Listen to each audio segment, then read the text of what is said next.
welcome. Oh, we'll do that one more time. Hello, and welcome to the Herondale Boy Support Group. I'm Allie. I'm Melanie. And I'm Ginny. And we're here to help.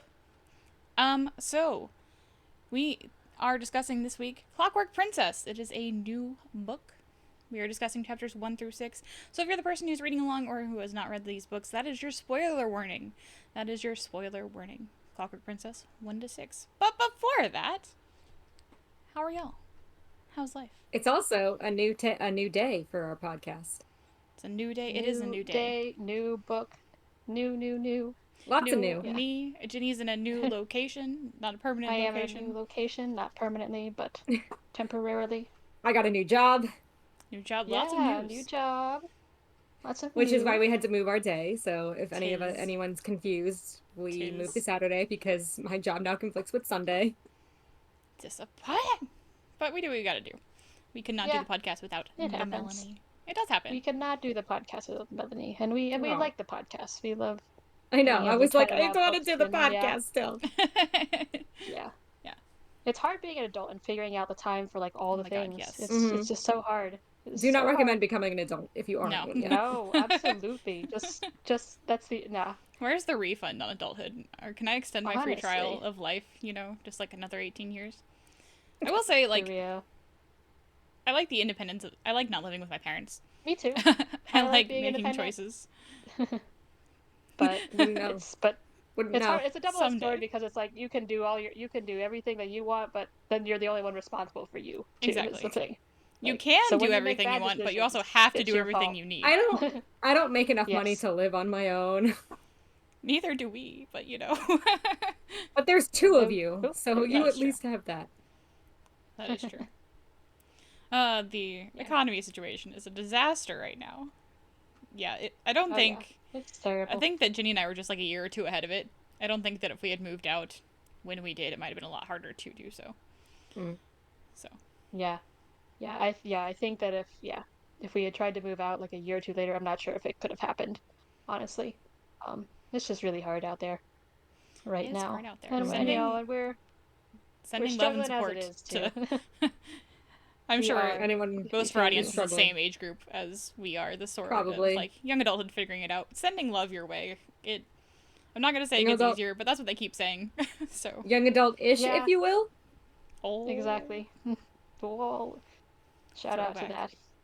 For anyone who doesn't know, that was the podcast Allie and Ginny were doing before Herondale Support Group, and then we transformed it into this. So we could not keep up with the reading schedule. It's fine. Reading is also we're hard. keeping up this time. The reading schedule, the reading schedule is a lot better in this go around. Although we learn and we implement. The chapters are getting longer. So this week I was reading it. I was like, I have to be like on top of my reading because I can't just shove all these chapters in at the last minute because I was like, I feel like they're a little longer. Like, I don't think this book is that much bigger, but it might be like a little bit. Wait till we get to the next trilogy. But I know, like, I'm looking at my hardcovers sitting on the shelf right there. Yeah. Wait till we get to Chain of Thorns, man. That's we're gonna have to start reading every day of the 2 weeks and not just that last week before the podcast, So we haven't figured it out yet. The format of the podcast is that we break each book up into 4 parts, so we can do 4 podcasts, which was fine for the first 2 books, and like for this one, it's like 120 pages, but it's still not for bad, each one. But the thing is, like, Chain of Thorns, which is the last one in the Last Hours trilogy, which is the trilogy we're reading after this, is like 1,200 pages.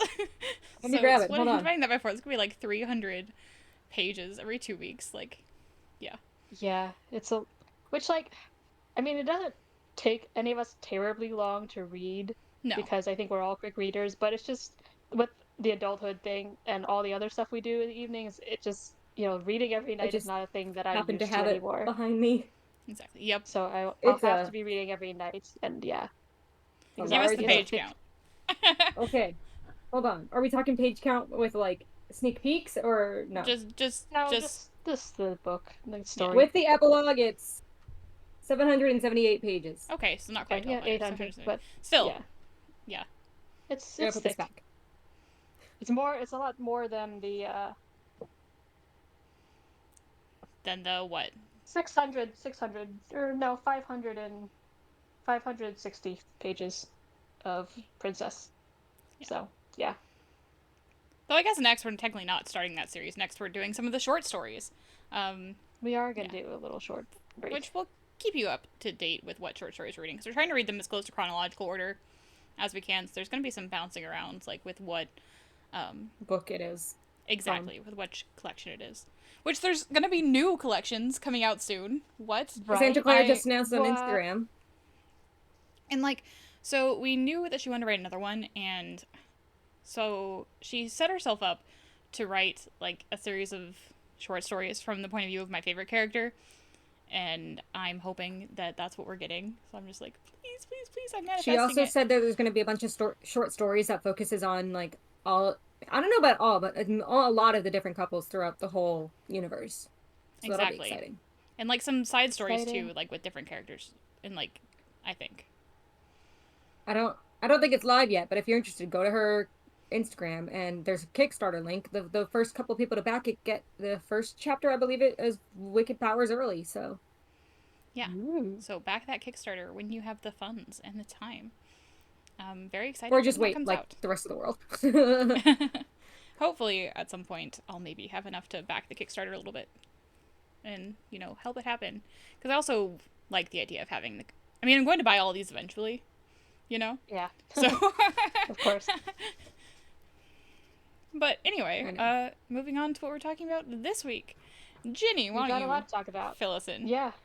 We've got a lot to talk about in the chapter summary. Featuring Allie and I's wonderful acting skills. Sorry. I was telling everyone that we're gonna have to buckle in for a lot of plot this time because the second book there wasn't a lot of plot happening really, so we have to have all of it now because we have to actually go defeat the bad guy now for the third book. So it's time to get back into the plot. And we get a prologue in this one. We've got a prologue that shows us two different little snippets. We got the one where we have Aloysius Starkweather's granddaughter Adele. She's receiving her first marks, but it goes like terribly wrong, and then she gets literally burned to death. So that's harrowing. And then our other snapshot is 12-year-old Will meeting Jem for the first time. We have heard about this story, but it is really cute to see it actually coming to life, where Jem asks Will to train with him, and then Will's like, meh, meh, meh, meh, and then they end up, resolving it. And obviously, we know how that turned out. They're parabatai now. So we have chapter 1 opening with Tessa getting fitted for her gold wedding dress because if you don't remember, she's now engaged to marry Jem. So the first chapter also reminds us kind of what happened at the end of the last book. Cecily, we ended on that again. It's Cecily. Cecily shows up at the institute, knocking on the door. Yeah. And she's Will's sister. She's here now, and she is training with Will. And Will is just kind of like meh about it. And they're having kind of arguments over whether she should be here or she should go home. And then she's like, "Well, write a letter to our parents." He's like, "No." And she makes a bet with him that if she hits her target 3 times, then he'll write the letter to the parents. She does win this bet. And if I had a nickel for any time that someone made a bet against Will, I would have, and about in the same. I literally have a note about that. I was like, Will needs to stop making bets. But it's happened. These Which is weird that it's happened twice. Exactly. It isn't a lot, but it's weird that it happened twice. Will really saw this and was like, I know this has happened before, but damn it, I'm gonna do it again. I'm gonna do it again. Yeah. So he does. Yeah. So she wins the bet. But Will, of course, has a workaround. He's like, "Well, I'll write it, but I'm not going to send it." Anyways, sibling things, right? Sibling things. Meanwhile, Gideon is struggling to connect with Sophie, but before they get to the heart of this matter, everyone's interrupted by Gabriel Lightwood arriving all bloody at the Institute. And he declares that their father is no longer Eggs Benedict Lightwood, but he is a worm. If I could do the worm, I would. Yes. Yeah. So yeah, Demon Pox has shifted and changed him into a demonic form, which is a worm or like a big serpent, but they keep calling it a worm, which is hilarious in my opinion. It makes it funnier in the imagination than a serpent. Anyways, they all get in the carriages and go to Chiswick to help Gabriel deal with the worm situation. And when they arrive, they literally run into Gideon and Gabriel's sister Tatiana Lightwood, now married, so she is now Tatiana Blackthorn, and she is in hysterics. Maybe understandably so, because her father, as a worm, just made off with her new husband and just like carried him off and dragged him away. And then later we find out he's dead. Like, he dies there. he just gets consumed by the worm, and it's gross. It was kind of harrowing. He gets got. His and then Tessa foot has is to just forcibly... there in a boot, all bloody. Yeah, it's just it's so terrible. So it's not pleasant. It's terrible. It's not pleasant. So yeah, Tatiana is in hysterics, and Tessa has to like forcibly move her inside because she just will not calm down. And so the other Shadowhunters could actually hunt this demon worm. And so Cecily ends up being the one to deliver, like, cause its demise. She daringly just leaps onto its back and stabs it so that it turns around and aggressively like bites itself and causes it to have a mortal wound. So as we like to say in our D&D sessions, give it a little stabby stab. She does give it a little stabby stab, and then it turns on itself, bites itself, and then it ends up that does it. And back inside the manor, Tessa hears Henry scuffling with a little smaller guardian demon in Benedict's study. After they defeat it, they discover this haunting messages about the infernal devices written in blood. There's like 4 lines. I didn't write them all down, but they're inevitable. Basically, they're coming and they're terrifying. Is the TLDR? Like they have no mercy, they have no feelings, something like that. Yeah, exactly. Anyways, terrifying. We hate seeing messages written in blood already. Like, not a good thing. And they're all regrouping after the battle. Jem collapses and appears to be in bad shape. Bad shape. Exactly.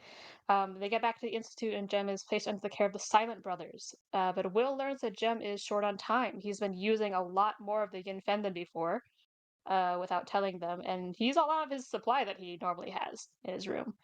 So then Will and Jem are kind of, they have this argument and they discuss, what does this mean? What are we gonna do about this? We're short on time, this and that. And it results in Will going out to purchase more of the Yin Fen, and Jem releasing Will from the promise not to search for a cure. So Will, with the unwarranted help of Cecily, goes off to the Ifrit Den to find that there's no Yin Fen left to purchase at all. It is all gone. And so he spirals into a panic. And he's telling this to Tessa, and then Tessa's like, why don't we ask Magnus for help? And then, Magnus, of course, agrees to help. And meanwhile, the Lightwoods have their own thing going on. After Charlotte interrogates Gabriel about his intentions and his loyalty, she predictably provides him a place to stay at the Institute with his brother Gideon, who has been struggling to catch Sophie's eye and doesn't understand why she won't talk to him when he thought they had this connection. Gideon, who has been asking for scones and then secretly storing them under his bed because he's been trying to get an excuse to talk to Sophie. And he's stockpiling them under his bed like a hoarding dragon. And then Sophie finds these and is very upset. It is kind of hilarious, honestly, but it's his whole thing. And then throughout these chapters, we've seen these letters back and forth between the council and Consul Wayland, asking for his recommendation for the next consul. And they are like, hey, you wanted Charlotte to do we want her to run the institute. What do you think about her as your replacement? And he's like, no, I don't like that idea, which is surprising to the council. And and then he does the opposite. He's speaking out against her. He's just writing all these letters saying that her decisions have been questionable, that you can't trust a woman to do this job. He cites reasons like the fact that Jessie was a spy under her roof, which, by the way, Jessamine is going to return to us soon. We do get that note. So we are going to get her back, and she apparently is not the same as when she left. So we have that to look forward to. Anyways, he has all these things where he's like, oh, she makes bad decisions, oh, this and that. But we learn later, secretly, it's just because he feels threatened by, he feels like he's going to be overshadowed by her. And he doesn't like that because he is a stuffy old man who can't deal with that. Yeah, exactly. And so he goes to Gideon and Gabriel Lightwood. He devises this plot of like, oh well, we need to question them and this and that by the moral sword, or whatever, because of what happened at Chiswick and with their father and blah blah blah. You didn't follow proper protocol, so you need to turn all the stuff in his study over to me. And so he goes to this whole charade, really, to get Gideon and Gabriel to agree to spy on Charlotte for him.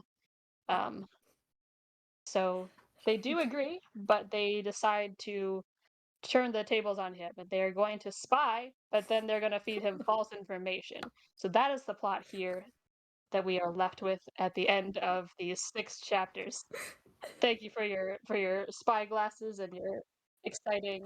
I don't know. I'm just a freak. Yeah. Wonderful. We all have spy glasses now. I was like, I don't know what I'm doing. And then Allie joined in and I was like, I was like, Melly's doing a thing. I'm gonna do that too. Sure, why not? I was like, I don't know. I don't know how to act this out. I had like binoculars for a minute. And I was like trying to do charades. I was like, this is not working. It's fine. Anyway, I'm glad you're used by you should watch if you're listening to this, you should just come watch our archives on YouTube or Twitch because the summary is only half the fun. It is. You're missing out if you're listening to this on a podcast format. You are missing out on the acting going on during the summary. We settled on this because the problem is when we interrupt each other during the summary that we just get off track. We never finish the summary, and sometimes they're really long. Yeah. And it's happened before. So we've kind of settled on the other people can still be engaged with the summary by acting it out rather than interrupting. And like whether it's good acting or not is up to you to decide. Oh, exactly. That's the brilliance of it. Oh my god, Allie, your constant paper crumpling. I was like, oh my god, that's so loud. What is going on? What is this paper thing?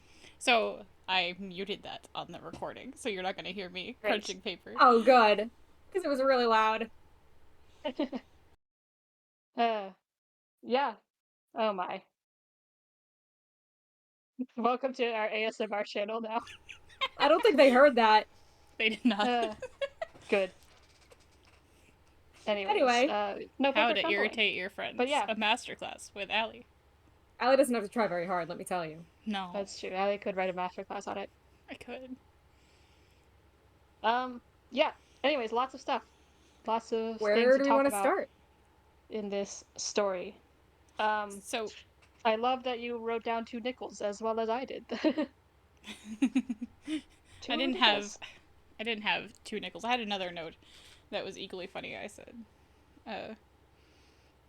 Will has got to stop betting and knife throwing. You think you'd figure his shit out by now. He's too egotistical to think that he won't win. Cicely knows how to push her brother's buttons. Cicely, that's the other thing. It's like the sibling thing. They just know. Oh yeah. They know how to push each other's buttons, and Cicely is very smart. And she's quick. We start to see her point of view. It's interesting because we're getting even more character points of view. So we get to see like Cecily's point of view at times. We get to see Gabriel's. I wrote in my notes that Cicely is acting exactly how an annoying little sister should, speaking from experience as an annoying younger sister. That makes so much sense. That makes sense, yeah. Ginny and I, all of us have siblings. She's absolutely annoying. Yeah. Ginny and I are both the youngest sibling. But... So, I was like, I love Cicely because she's doing exactly what she should be doing. I love Cicely too, actually. She's great. She takes no bullshit from anybody. She's also out here playing 5D chess with Will. Shadowhunter. Yeah, she just rolls up to the Institute and just like, as soon as they enter the battle, she just like whips out the sword like a Shadowhunter, and Will's just like, ugh. She's been here for 2 months, and she's like, yeah, I'm gonna help you guys fight this demon. I find it interesting, though, that in the prologue, we get what happened with Alois's granddaughter. Like, it's not really relevant, yet it's relevant enough to be in the prologue. I had the same thought. It's like, we haven't heard about it in the past, 6 chapters. But we started there. If Aloysius was more of a prominent character, I would see the importance of, like, being like, oh, this is why he is the way he is kind of thing. But we've met him, like, twice. Yeah. So I wonder what we're going to see that's going to make that relevant. Mm-hmm. Who's going to get their marks stripped? Sure. Or who's going to, I mean, the thing is, I may have connected the dots. Connected the dots. I know it's relevant, but I don't remember why at this point, so... I don't remember. Yeah, because we're talking specifically about somebody who is not strong enough to bear their first marks, and somebody who dies upon trying to earn them. And I was like, And what have we learned about Tatiana in these first 6 chapters? What do we know? That's not what I was thinking. Yeah. I've connected the dots. I was thinking of something else. But that is a spoiler for another trilogy. I will text you guys what I was thinking. Anyways, yeah. Gosh, Tatiana, what a mess. Tatiana.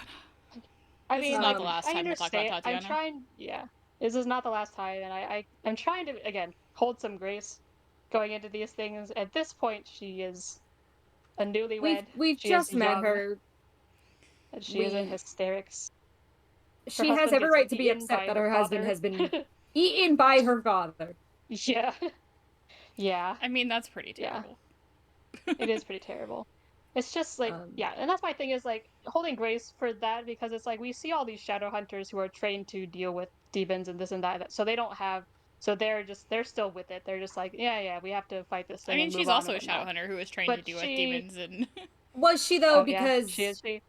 was she though? Because I think it's I mentioned guess she that is. I Benedict don't ever Lightwood think like about sheltered that. her, and you know, Yeah, she's not there's really sheltering and then there's not being trained. I think that there are two I'm different sure things. that yeah. I thought guess it was she on a probably similar is level with shadow Jessie hunter. that she didn't really have any much training. Well, Jessie has training. Jessie Maybe. just refuses to. Jessie. Yeah, I would probably Whatever say it I is. would imagine Tatiana is the same thing where she just doesn't want to, or she doesn't. That's fair. Not Maybe interested, that's what but, it is. I'd agree with that. Yeah, Even but if I'm she sure can, Vega she doesn't. Lightwood, she's definitely a shadow hunter.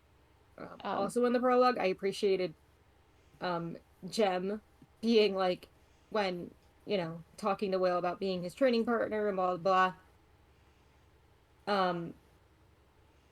Jem goes, it seems to me I have little to fear from such an exercise, as you are not a very good shot. And I was like, yes, Jem, drag him. Jem's a savage. But that also is like, because they're talking about knives. And so that's also kind of like ties into the whole bet that he made with Cicely and the knife throwing. That's what we were making the comment with the 2 nickels. Oh! He loses the bet with the knife throwing. He loses the bet to Jem. I didn't realize that was it. I guess the... I didn't kind of register that one was a bet when I was reading it. So I was like, when did the other bet happen? But now I get it. Yeah, he's like, if you make the shot 3 times or whatever, then I'll be your pair retire. We gotta, you gotta train with me. We gotta train together. I think I just did not write that part down, but it was a bet. I really liked how we got that scene from Charlotte's point of view. I thought that was interesting. It was interesting. See her view of baby Will, and like, if she hadn't seen him crying, she would think him incapable of like having emotion, just like with how terrible he was, and then being so anxious to introduce him to Jem. And then Will would be like, you look like you're dying. Looking at Will in the prologue like, versus Will now, when he knows he's not cursed. Mm-hmm. And Charlotte has this moment where she says that she felt like she was watching something important happen. Charlotte. And I was just like... Charlotte is mom and Henry is dad. And speaking of Henry being dad, Tessa imagines Henry walking her down the aisle. And I'm like, I love that. I also love that for her. It's true. Yeah. Henry's dad, and I love him. I love Henry. What did I wrote later in my notes, I was like, when did I write this? I said something about all the male characters being like, I said literally all the male characters in the series are so good. And then I wrote, it's not the ones that are the bad guys, of course. But, they're also good. There's something in here to be said about me being excited for Will Herondale's DILF era. But, True. I love the look of disapproval I'm getting from Melanie right now. No, I'm not. I didn't say it. No, I'm looking at my notes, trying to figure out what to talk about next. I promise you that. Just like, I'm ignoring that. I have nothing I have nothing to say about it because I haven't read Chain of Gold and all that, so I have nothing to say about it. Soon. I know. Excitement. Something I pulled out. Oh, go ahead, Ginny. No, I was just saying, like, I'm very excited to read these trilogies, like, kind of back to back. I think it'll help. It'll be really interesting. I'm catching a lot of, like, the names. Like, I didn't realize that. Yeah, like, on this reread, I'm like, oh, several times, like, oh, okay, yeah. I mean, like, I'm catching Gideon's mother being Barbara, and that who died, and ended up becoming one of their children. I'm like, oh. I don't obviously know the children. I pick up on the last names, and I'm like, oh, who's this person related to? Like, Yeah. The first names are also fun, and we'll talk about those when we read Chain of Gold, because we'll hear all of them. We could also talk about it a little bit in Mortal Instruments, because Alec and Izzy, but that we'll get there eventually. Exciting. something I pulled out in the first chapter, when Tessa's trying on her wedding dress, and they mentioned that it's gold because white is the color of mourning, blah blah blah. Something interesting that Shadowhunters wear gold wedding dresses. There's a line that's they were racing the clock of Jem's life before it wound down, and I wrote, this is the reason Tessa said she would marry Jem, not because she truly loves him, because he's dying, and maybe she does love him, but like it's not out of I love you so much that I want to marry you. It's I am afraid you're going to die, so I'm going to marry you. Upon this reread, I see Tessa's love for Jem as deeply platonic. Yeah. Very deeply platonic. Yeah. I said she loves him because she pities that he's dying. Exactly. It's like Yeah. Go ahead. It's like when you have this really close friend who's like, I have feelings for you, and you're like, oh, and you don't really feel back, but you're going to humor them anyway because you feel bad, you don't want to ruin the friendship. You're just like, yeah, sure, we'll try going out, and then it's not working because you have feelings for this other person who also has feelings for you, but you're too afraid to dump that person because it's not working, and it's just like, and then it's messy. But also he's dying, so she's low-key like, if he just dies, then I could go fuck Will. It's fine. Well, ooh, I want to talk about that later when we get to Magnus and all that. Because there's this whole thing in the Magnus and... I want to talk about that later. I'm not sure. First of all... Okay, yeah, I was about to say, it is related, and it's not related to anything else. We could talk about it now, but... If we're talking about Magnus and Wolsey, I gotta say, we're talking about Magnus and Wolsey now, or are we gonna wait for that? I stan Wolsey Scott. I want to grow up and be Wolsey Scott. Let's talk about it. Yeah. Let's talk about it. He is old. He is gay. He gives zero fucks. He just out here for the tea. And I'm just speaking of him being gay, I texted you both last night and I was like, I would like to say, I feel very vindicated right now. And you know why I said that? Nope. Because remember last week or whatever, last time we heard that Magnus was staying at Wolsey's place. Yep. I was like, are they lovers or is this just me like projecting? Like, am I remembering something? Do get like confirmation that they're fucking. You're right. Yeah, you're right. And I was like, I wrote my notes. I wrote, Wolsey says women aren't something he's ever understood. I said, was I right? Did my subconscious correctly remember something about Magnus and Wolsey? And then in all caps, I was right. Wolsey straight up says it's best to leave things as they do with physical matters. Magnus and Wolsey are getting down and dirty. They are. And I would just like to say I feel very vindicated for my subconscious. Good job. Yeah. So I find it kind of hilarious that Magnus was dumped by a vampire and then jumps into bed with a werewolf. I think that's just a little vindictive. He'll eventually jump into bed with a Shadowhunter. I mean, yeah. Obviously, he's already figuratively in bed with him. Wolsey's the rebound guy. Figuratively, but literally, he knows this. They don't know it. Yeah, and they know it, and Wolsey doesn't care. The thing is, Magnus is the one who gets the attachments, and the other immortals are like, nah. So, yeah. Magnus out here with big feelings. Wolsey doesn't care. Wolsey literally is. I was like, Wolsey is me because he looks in between Will, Magnus, and Tessa. Like he just keeps looking back and forth between them. And I was like, he's such a mood because that's me with the love triangle. What's going on here? Yeah, I love Wolsey. The thing is, like, just waiting for the other shoe to drop. Yeah, and he addresses all these things that we have put out in the air, and then they refuse these claims. Everybody refuses these claims. Like you literally just said, Allie. Oh, go ahead, Ginny. Sorry. Yeah, like he literally says something about like, oh, just waiting around for him to die so you can get with the other one, right? And not a bad deal. And then Will is just like, not about that. And Tessa's also I wrote like, the exact thing he said. He said, the sooner he dies, the sooner you can have his fiance, the one you're in love with. Yeah. And then Will decks him. Which, like, he deserved it. Yeah. And Wolsey knows that he deserves it, too. Oh, yeah. Yeah. But part of the problem with that is, Will is like, when Jem dies, if he dies, like, I can't do that because then it's like I'm waiting for Jem to die so that I can be with Tessa, and that's not what it is, but that's what it would seem like. Right. You'd feel guilty. So, yeah. It's very complicated. And, yeah, and I thought it was interesting that, because we've been saying these kind of things for, like, a while, and it's interesting that, that Cassie had some character bring this up, and then the main characters refute these claims. They're like, no, that's not how this is. You can all you want defend. It is. Yeah, you can defend Tessa and Jem all you want, but Wolsey Scott puts it clear as day. Wolsey Scott sees it, and it's an interesting way for an author to address thoughts of the readers by having the side character just be like, hey. It's a little insert of, us effectively saying. Yeah, it is. And I think, and she's putting the argument for this is different by having Will and Tessa not agree with this at all. She is making the argument that this is real love, but again, whether it's the same, we don't buy that it's the same, and it's, as Will and Tessa. And it's not what I'm reading on the page, either. It's the pity and the care that she takes every time she handles Jem, and the way her thoughts immediately go to Will every time she's with Jem. It's just, and we don't see. It'd be one thing if that was reciprocal, where every time she was with Will, she thought of Jem. But that's only something that's happened recently, and she thinks of him from a place of guilt. Because she finds herself wanting Will, and then she feels guilty for lusting for William Herondale when she's engaged to Jem. Whenever Jem does something that's like, I don't know if intimate is the right word, but when he holds her hand or whatever, she's always flinching. Yeah, intimacy. It's she's always flinching and she's not really into it. And Allie made some comment in the last book about their engagement when she's just like, oh yeah, okay, and then it's worried, then the reaction to when Will is upset about it, or when they're coming to terms, and she's just breaks down because she's in love with Will.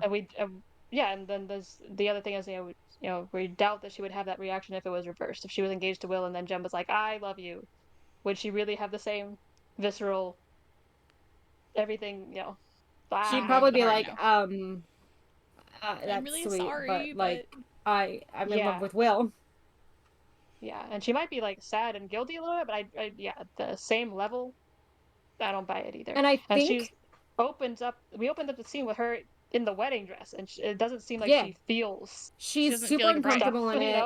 She's super uncomfortable in it. She keeps making a comment about how the corset is super tight, and she keeps making it sound like it's not something she's comfortable in. It's not whatever. And is it just that she's uncomfortable in a wedding dress because it is too tight and too glitzy glamour, or is it because it's Jem? So something interesting I saw in this scene. She's like, we're so young. This realization in this moment, and I was just like, oh, now you think you're too young for this? Oh, now? Okay. Now? Yeah. So also interesting is that Charlotte makes a point to point out that, because Jem comes to the door while they're fitting this dress, and Charlotte's like, he can't see you in your wedding dress. It's bad luck. It means the marriage will be doomed, blah, blah, blah, blah, blah. All these things. And she hides, but then what happens? There's the attack. Worm. Jem sees her in the dress, and then, it feels almost symbolic for this omen of bad luck to happen. And also for the symbol of Tessa's marriage. Because we keep getting these pictures of how the dress is destroyed progressively. And how at some point she trips over the dress, too. I did find it interesting that they are, people... The whole, seeing the bride in the wedding dress before the wedding thing, it feels so mundane. So I thought it was, interesting that Shadowhunters care about that, too. Yeah, I mean, it definitely sounds like there's some overlap in certain traditions. I think there definitely, things. There definitely is. And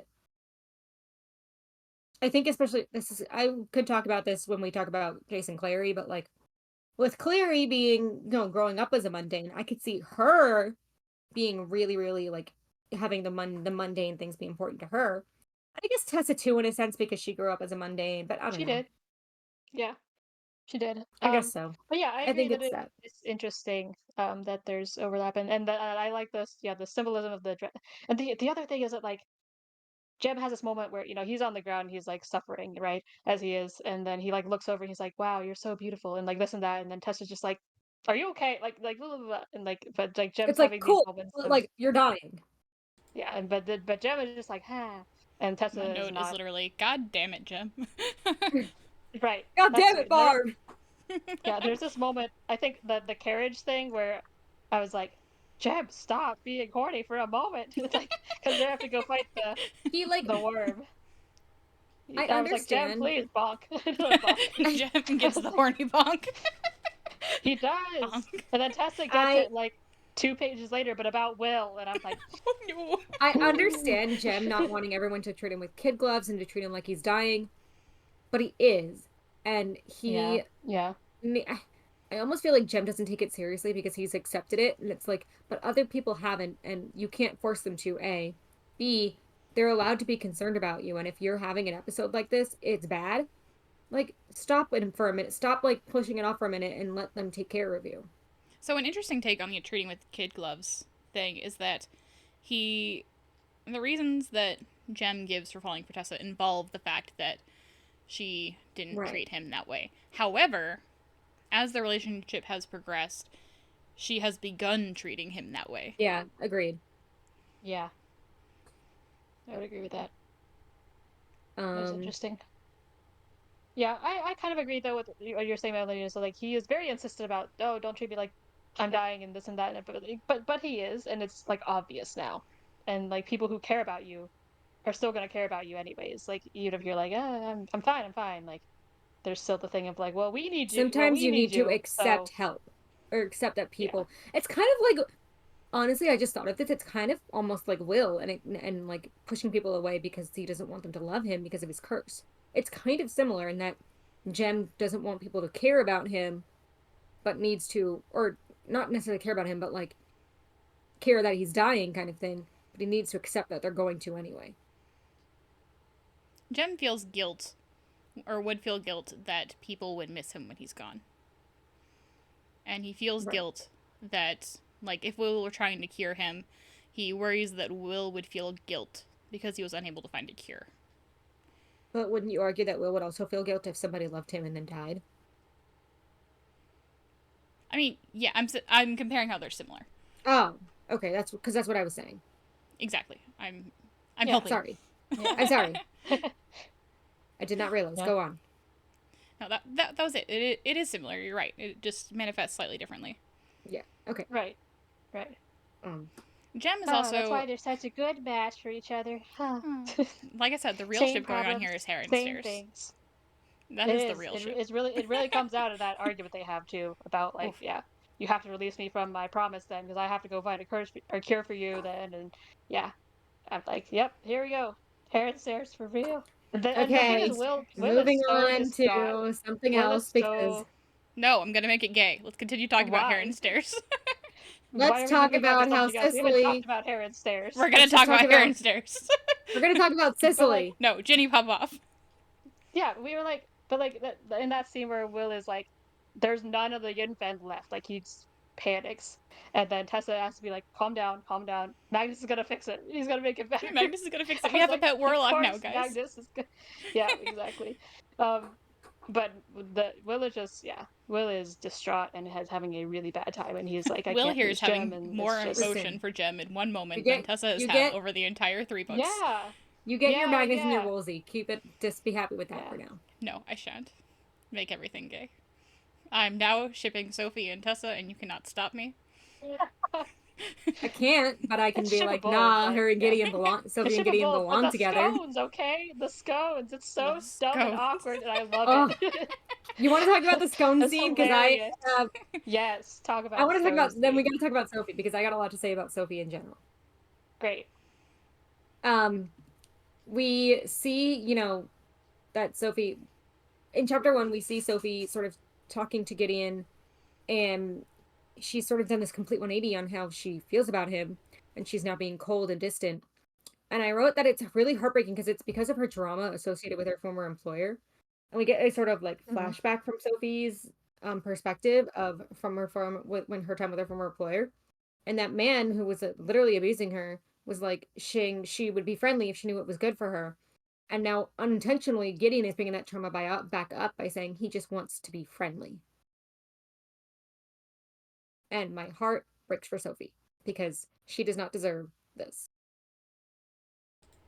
Yeah, Gideon living in the Institute is causing a lot of problems for Sophie because Sophie is now relating him to an employer because he's more close and more on the level of Charlotte at this point. When he was just visiting, it was different. It was separate enough where I think she could separate it in her head. But him residing under the roof and her being the one to service him as she does as a maid is definitely muddying the waters for her. And she does have this trauma that is coming up at this, and she's struggling with. And Gideon's like, I don't know what I did. which truthful, he didn't do anything. It's just unfortunate that this was Sophie's past.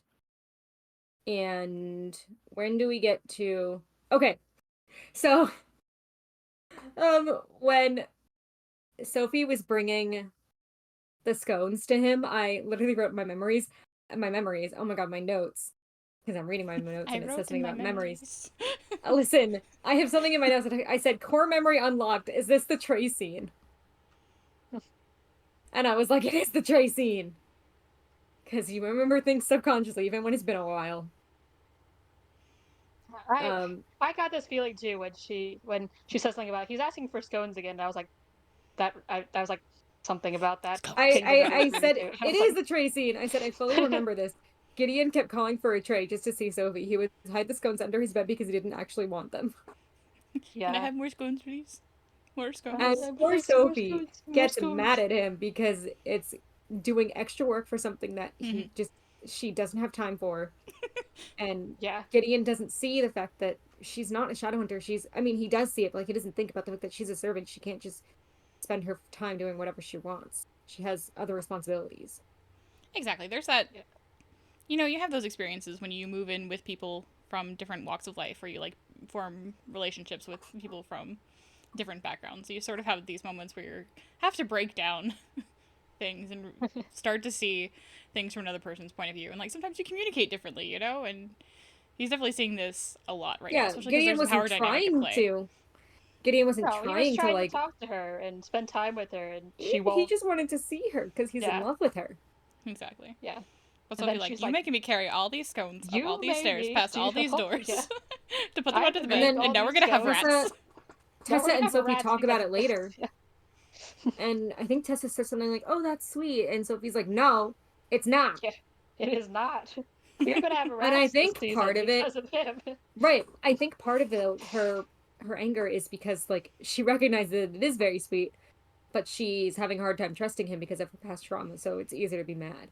I think it's one of those dumb things to be mad about. It's like, it's like, it's very much the trope in, like, the way that we see the way that men love, where men do their best, but a lot of times in the traditional heterosexual relationships that are painted in the media, like, we see the way that men communicate and the way that women communicate in these ways is very different. So we see the man trying to do something very sweet, but ultimately, like, creates a lot of work for the woman who is in charge of, like, traditionally, like, home duties. It's like the husband who went through all the effort to make this lavish dinner, but then left all the dishes in the sink. And it's like, ultimately, the gesture is very sweet, but also it's just like... Another thing that it feels like is one of the dumb things to be mad about. It's like Sophie had time previously to leave the Institute and go see Gideon in London, in town, which arguably should take more time away from her, you know? No? I mean, I think it's different. Well, yeah, I'm missing what the I'm just saying, like, dumb thing she's mad because the scones, him bringing him scones, takes away time from her other responsibilities, and she has other things to do. But she had time to go see him, which I feel don't like read it as she's truly mad. I don't think that's truly what I'm saying. I'm saying my point was it would be dumb. It's a dumb mad thing, like, in a way that she's because it's the same thing as her going into town to see him. Like, it takes up just as much time. But the thing she's mad about is the scones, because she's trying to. She's using it to create more distance. Yeah. Right. That's what I'm saying. That's all I'm saying is that, like, she can't really be mad about this. Really, it's more of just like a coping mechanism. Right. That's all I was trying to say. And we know that there's gonna, that she's gonna. That's one of those things that she's gonna laugh about later. Obviously, she talks to Tessa about it, and Tessa's like, "That's funny," and like, "Oh, that's actually cute," and then Sophie's like, "Yeah, basically." It's one of those little things where you just, like, roll your eyes and you're like, you're mad about it for like a day, but then you're just like, yeah. Since we're talking about, I'm just like, it's so funny because like, Gideon is just trying his best and he's a little awkward and he can't figure it out. And I'm like, oh. And so then you brought up protecting Gideon. His room, and then no, I'm sorry, not Gideon. That's at the end of that scene. Like, Gabriel's hanging out in his room, like, sleeping on the floor or something like that, right? And then he's like, nice job, bro. Like, nice. It's like, nice job, bro. And then Gideon throws Speaking of Gabriel, the way I snorted, I was like, let's talk about the Lightwood brothers, because we finally get to know more about Gabriel. Yep, we do get in Gabriel's head, which is interesting. A lot of Gabriel happening here. He's the one who comes to the Institute, and it's like, my father's a worm. He seeks out the help of the London Institute. And that probably was really hard for him, because he's been conditioned to believe that the London Institute and Charlotte and all of them are the opposite of helpful. That's true. And he's the one that technically did the killing blow to Eggs Benedict the worm. I texted Allie and Ginny a picture of my notes the other day, and I literally wrote in my notes, Eggs Benedict is a literal worm. To which Ginny said. The title of this episode. Said. Yes. Ginny's looking up what Ginny said. I remember what Ginny said. Would you love me if I... Yeah. But my other thing is that I'm sure that you're dying to know what this VeggieTale reference I was about to talk about. Because we were talking about how it has to do with the worm, too. I'm afraid, but go ahead. So we have to talk about the title. The title is Would You Still Love Me If I Was a Worm? Because Ginny was like, Would you still love me if I was a worm? At Benedict Lightwood. And then Gideon, no. No. Gideon, no. Gabriel tries, but Gideon's like, absolutely not. Done. Alright, and please relate this to VeggieTales. Ginny's special skill. But my thing... Or as we call it, the Jesus veggies. Oh, yes, relating it to VeggieTales is like, so there's like the Jonah story. It's a movie, a VeggieTales movie, and then there's this caterpillar in it named Khalil, and when he's introducing himself, he's like, oh, I'm Khalil. My mother was a caterpillar, my father was a worm, but I'm okay with that now. And I was like, and as a kid, of course, it doesn't mean anything, but as an adult, I'm like, man, that's hilarious. Like, yeah. My father was a worm. My father was a worm, but I'm okay with that now. Like, okay. Yeah. Ginny reporting about the Jesus Veggie's life, the scene of the incident. Yeah. Exactly. But yeah, father was a worm. So when he's like, my father is a worm, I was like, my father was a worm. Speaking of... And I'm okay with that now. Gabriel's not okay with that now. Gabriel's not okay with that. It's going to be many years before he's okay with that. Speaking of Gabriel and... Yeah. Speaking of Gabriel and being the one to land the killing blow, I said Gabriel Lightwood. The first of the Lightwood boys to be an archer, but not the last. Nice. Indeed. But yeah, Gabriel, though, talk about for a second, he immediately is into Cicely the moment he meets her. Gabriel's eyes went to Cicely and his lips parted in surprise. Tessa could see him taking Cicely in. He's already head over heels in love with her, and you cannot change my mind. The way that they connect, and I think we see like Will is just like. Will's just like, oh no. Will's like, that's my sister. Yeah, he's like, ah. Like Gabriel's eyes are always on sympathy, always on Cicely, and he basically, not in a condescending way, he says good job to her, like when she's the one to get on top and like stab Benedict. That's the bravest thing I've ever seen a Shadowhunter do. And which is high fucking praise. Which is high praise from Gabriel Lightwood. And then Will has a moment where he's like, and Gabriel and Cicely are staring into each other's eyes. They're having a moment, and in comes Will. Oh yeah. Yeah. Cicely is not on board yet, but Gabriel's already like, She will be soon. Cicely's noticing him. Oh yeah, but Cicely is. Cicely is a bad bitch who don't need no man. But also, when Council Wayland asks Gabriel and Gideon how they're liking the Institute, Gabriel thinks of Cicely. He does. Yeah, he is. He does think of her in his and her smile or something like that. Like he's head over heels in love with her, and I'm ready for it. So there's a lot that happens when Council Wayland is taking Gabriel and Gideon to this den of demon debauchery. Should we talk about side note, Council Wayland first? What do you want to talk about him? Just how he's a pig. Council Wayland sucks. That's what we were talking about. Yes, he sucks very much. Right, and how he is all upset because his pride is hurt. Yeah, we touched on this in the summary too. Waylon's pissed because Charlotte's out here making a name for herself, and her legacy is going to overshadow his, and he can't have that because he is a man and he has a big dick, and fuck everybody else. He wants his nephew to be a nepo baby. Exactly. Yeah, he does. Fuck that guy. Yeah. He's the worst, and like every letter just gets worse. Mm-hmm. Yeah. And then we get him taking. Go ahead. So there's this note where we get to read the letter and it's all crossed out, and then he writes this other little thing that's like doesn't give any information, which is a clever way to like let us into his head. It is a clever way to into it, but this is what I want to say. We get to see, but I will not, and instead I'm going to say this: the worst. I'm going to give you this average dude because that way he will not overshadow me, and he will listen. My legacy will be remembered. And he will be obedient. He will obey me. He will listen and he will obey. And that's his thing. Is he can't control Charlotte. Charlotte does what Charlotte wants. Good. For I her. Don't know. I just randomly this popped in my head. Ginny, you're probably not going to get this, but Allie, you might. Lather, rinse, and obey. Dr. Draken. Ah, yes. Kim Possible. That's just with the obey. It's just that's what. Anyway. Go ahead. Somebody else. But he sucks, and we sort of get more of him sucking when he takes Gabriel and Gideon away from the Institute under pretense of questioning them about their parents' death. Because, by the way, Tatiana, who sucks, was like, my brother murdered my father. He was not a demon worm. That's not a thing. He could have been He was not resisting. Sure, please. Tatiana. Sure. So the council shows up to the Institute. Yeah.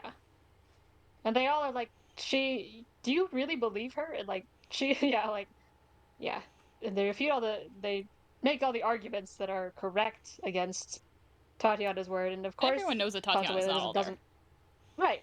Everybody knows. And he's like, no, I don't really believe. Well, like later he's like, tells the Light Witch, he's like, oh, no, I don't really believe her, but. It gives me an excuse to get you alone. It was an excuse.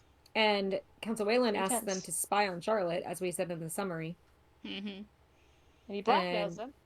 He does. Gabe's like, sure, we'll do it. And Gideon's like, bro, what? Why did you agree to this? And Gabe's like, oh, we'll do it. But we're also going to double-cross him and not give him real information. We're going to do it wrong. Exactly.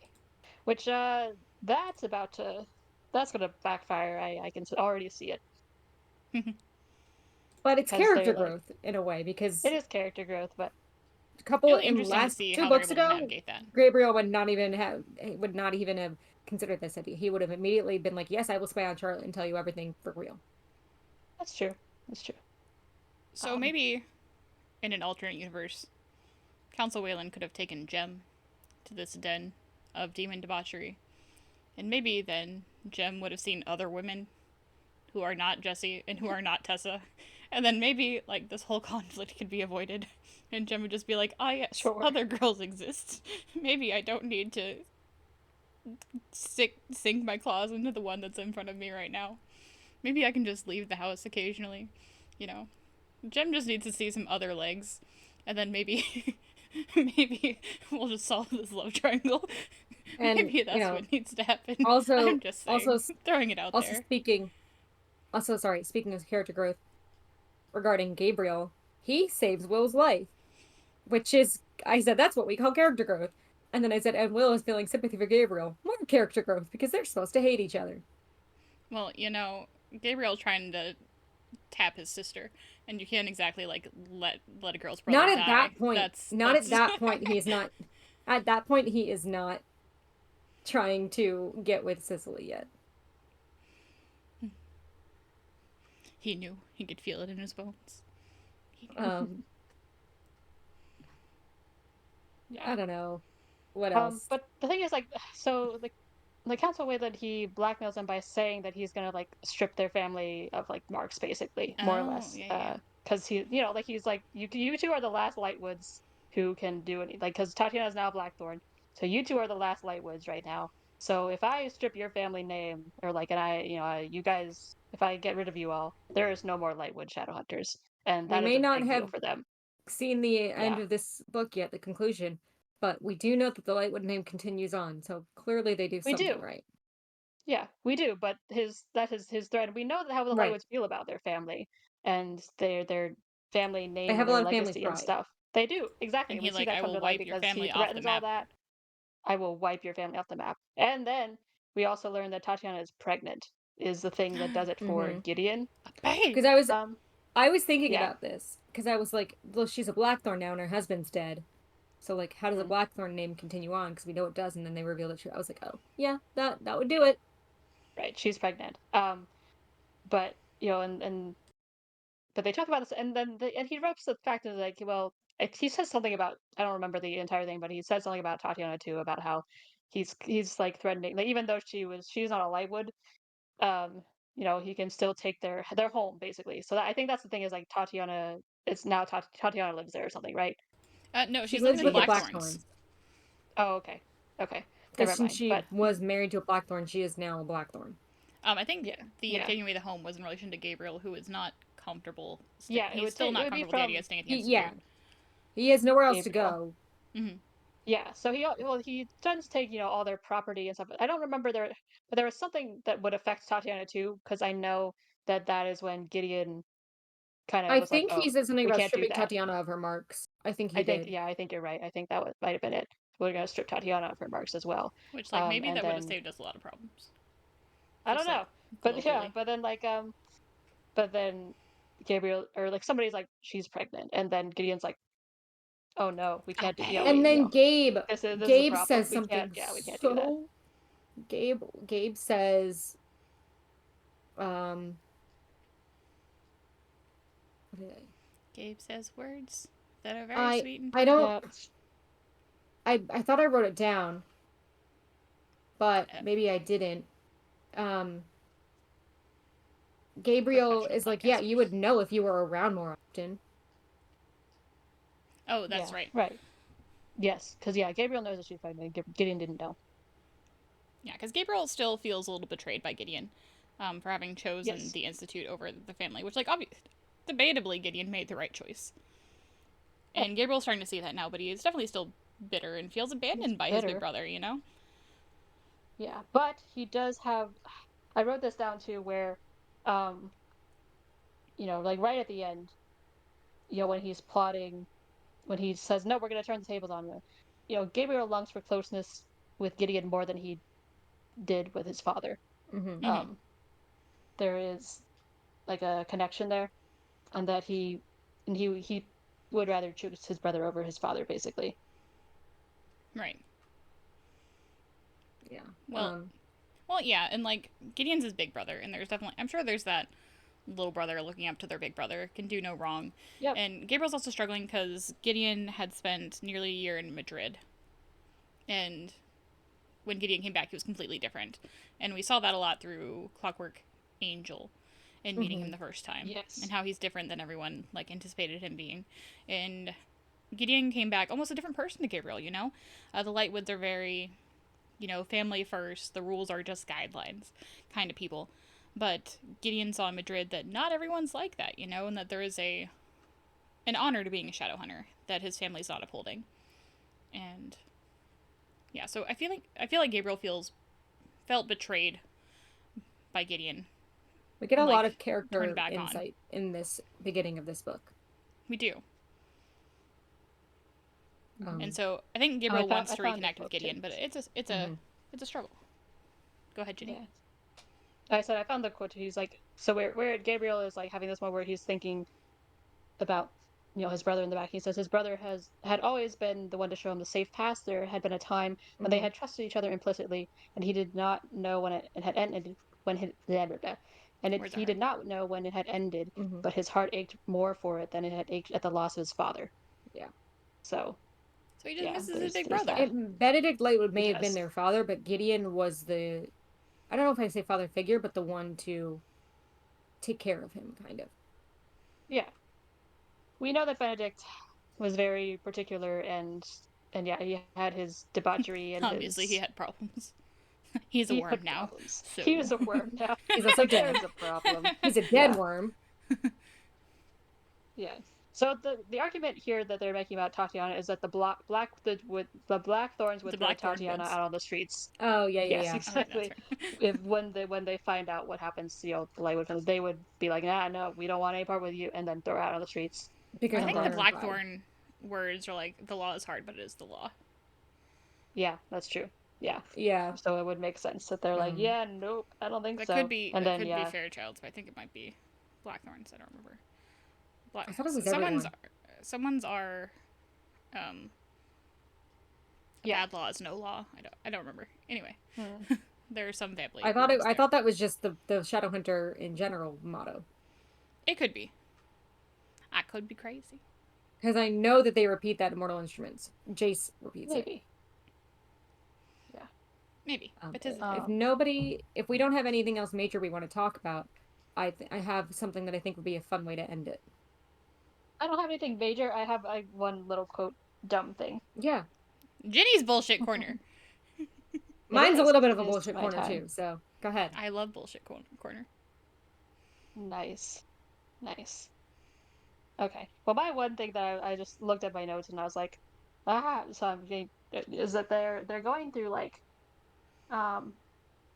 these papers that they found in the study, right? Oh, I think your corner is going to be the same as my corner. I think it's the same corner. Okay. And then, hold on.